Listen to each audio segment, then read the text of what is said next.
All right, everybody, welcome back to another episode of Colton Posey Fishing. Real quick before we jump into the weekly fishing report, I do want to say, guys, the week after September the 18th is when the new content will come out. So, be looking for that, and I will definitely have updates on my social media. I really want you guys to check it out and let me know what you think about it.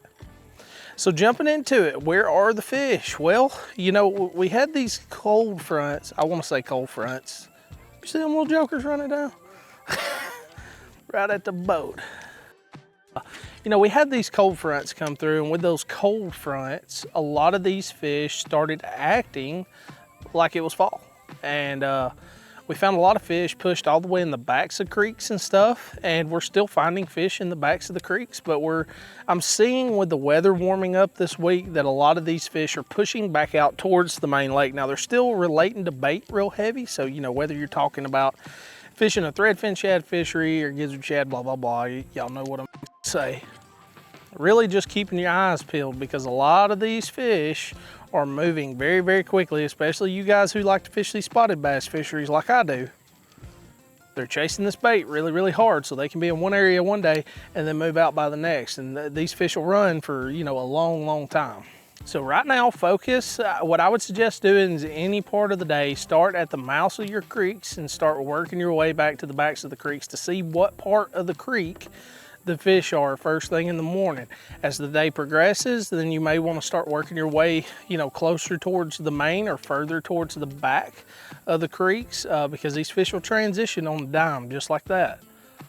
But just make sure you pay really, really close attention to that, because it's easy to get caught up doing the same thing over and over again and you not even be around fish and not even know it.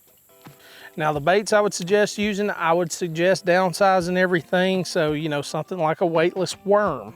And then that Mini Max chatterbaits played a big part, and the Weed Whacker buzz bait also. So, just anything that mimics these small shad, and, work them kind of fast, see what you can get away with.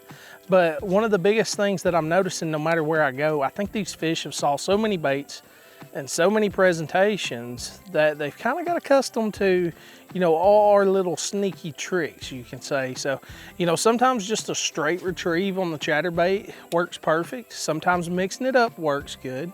So sometimes just go into those old school presentations, just straight retrieve back to the old, just learning how to fish stuff. A lot of times will trigger a lot of bites. That's just like this weightless worm that I'm working today. It's just a couple pops.